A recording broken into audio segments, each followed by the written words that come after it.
जोहार। 4 साल पूरे हो रहे हैं। आज इस कड़ी में हमारे साथ मंच पर उपस्थित राज्य के निर्माता आदरणीय दिसोमगुरु श्री शिबू सोरेन जी यहाँ उपस्थित और यहाँ आए हुए लाखों की संख्या में राज्य भर के हमारे गांव देहात से आए हुए आप सभी ग्रामीणों, माताएं, बहनें, नौजवान साथी, बड़े बुजुर्ग, आप सबका भी मैं हार्दिक अभिनंदन करता हूं। हमारे पूर्व वक्ताओं ने बहुत कुछ मंच से कहा है और 4 साल का सफर हम लोगों का बड़े चुनौतियों भरा रहा है। आपको मालूम है कि सरकार ने ऐसी चुनौती देखी है जो दुनिया में पहली बार ऐसा चुनौती आया हो। कोरोना जैसा चुनौती, फिर सुखाड़ जैसी स्थिति, लगभग 1.5 साल, पौने 2 साल हम लोग उसी से लड़ते जूझते रहे। कोरोना काल का आपको दिन याद होगा, कितना डरावना, कितना भयावह। जब लॉकडाउन का आदेश हुआ, जब पूरा दुनिया मानो थम सा गया, गाड़ी मोटर, हाट बाजार, काम धाम, नौकरी चाकरी सब बंद, और ऐसी आपदाएं गरीबों के लिए, किसानों के लिए, मजदूरों के लिए एक अभिशाप के बराबर होता है। और वैसे भी झारखंड इस देश का सबसे पिछड़े राज्यों में से आता है। पिछड़ा राज्य मतलब देश का सबसे गरीब राज्य, जहां सबसे अधिक गरीब लोग रहते हैं, जहां सबसे अधिक किसान रहता है, मजदूर रहता है, जहां पर शिक्षा का अभाव रहता है, जहां स्वास्थ्य का अभाव रहता है। ऐसे राज्य के लिए ऐसी आपदाएं अभिशाप के बराबर है। अगर मजदूर एक दिन मजदूरी नहीं करता है तो उसका चूल्हा भी नहीं जलता है, पूरे घर को भूखा सोना पड़ता है। ऐसे स्थिति में राज्य के और किसान इतना दिन मेहनत करने के बाद जब वो जानवर मर जाए तो दोबारा जानवर पालने का सपना भी नहीं देखता है।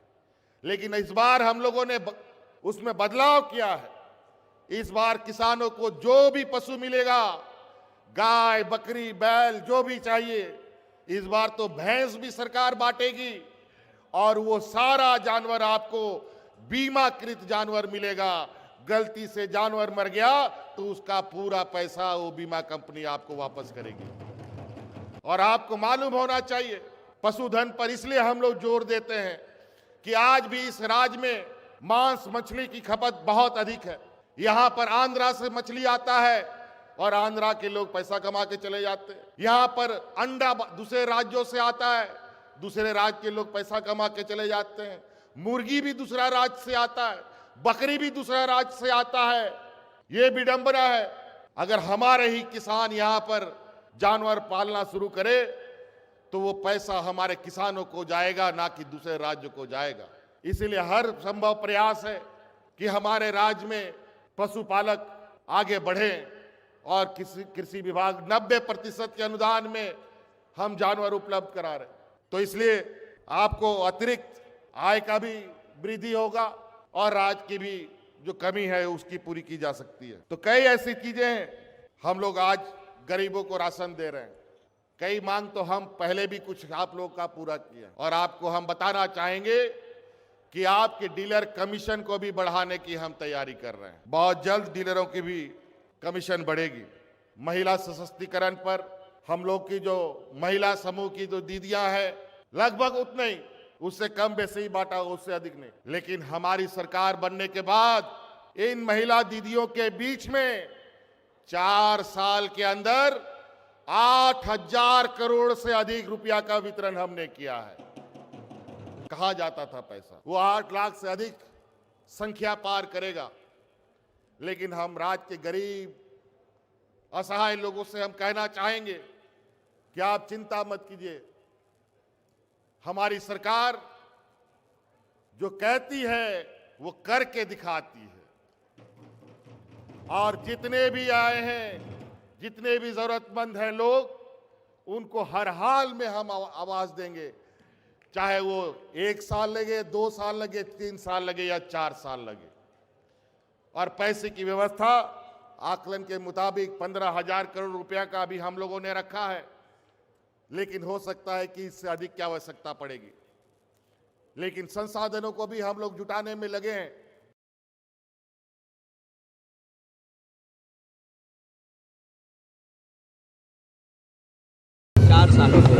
चार साल को स्कीम्स बहुत चले, नए नए चले, जिससे सचमुच में गरीब लोगों और झारखंड के आवाम सबको फायदा हो रहा है। मैं इस तरह देखता हूँ सरकार की सबसे बड़ी सफलता मैं मानता हूँ कि स्कीम चलाने के लिए आय की जरूरत पड़ती है सरकार के पास। अगर पिछली सरकारों को देखें हम तो आय की बड़ी कमी थी, कर्ज लेके चलाते थे वो। इस सरकार में वित्त विभाग ने बदलाव लाया और इस तरह से व्यय का ये आय का स्रोत बढ़ाया, जिससे आय काफी बढ़ गई है पहले से तुलना में। और नए नए जितने भी स्कीम्स हैं उसको हम पूरा कर पा रहे हैं। तो न केवल स्कीम को, नए नए स्कीम को हम कर रहे हैं लोगों तक पहुंचाने का, लोगों को फायदा पहुंचाने के लिए, साथ साथ वित्तीय कुशलता, वित्तीय प्रबंधन को भी आगे बढ़ा रहे हैं। विपक्ष तो कह रही है सरकार कोई काम नहीं की है, सड़कों पे युवा है, शिक्षक है, अपने नाकामियों को गिनाने का काम कर रही है। अब कोई राह चले, आंख बंद करके चले तो क्या होगा? आज बहुत बड़ा कार्यक्रम रहा, कैसे आंकते हैं इस पूरे कार्यक्रम का?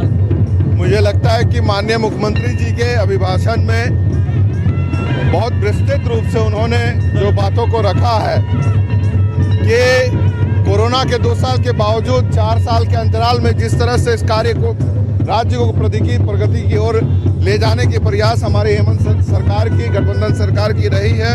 और मुझे लगता है आने वाले 1 साल में अभी और हम कई कदम आगे बढ़ाएंगे और कह सकते हैं कि राज्य को एक दिशा और दशा देने की जो प्रयास माननीय हेमंत सोरेन जी की, वो हर तरफ और हर जगह दिख रहा है। विपक्ष तो ये बोल रहा है कि सरकार ने इन 4 सालों में सिर्फ लूटने का काम किया है और कुछ नहीं हुआ। युवा सड़क पे हैं, शिक्षक सड़क पे हैं। जो गलतियां विपक्ष ने कई सालों में झारखंड को पीछे ढकेलने का काम किया था, मैं ये कह सकता हूं कि माननीय हेमंत सोरेन जी आज उस जो पीछे पायदान में झारखंड को ले जाने का जो काम पिछली सरकारों, जो कि ज़्यादातर समय बीजेपी की सरकार रही, जो उन्होंने कार्य किया था, आज उसको आगे लाने का काम हेमंत सरकार जिस तरह से कर रहे हैं, तो मुझे लगता है तकलीफ तो उनको जरूर हो रही होगी।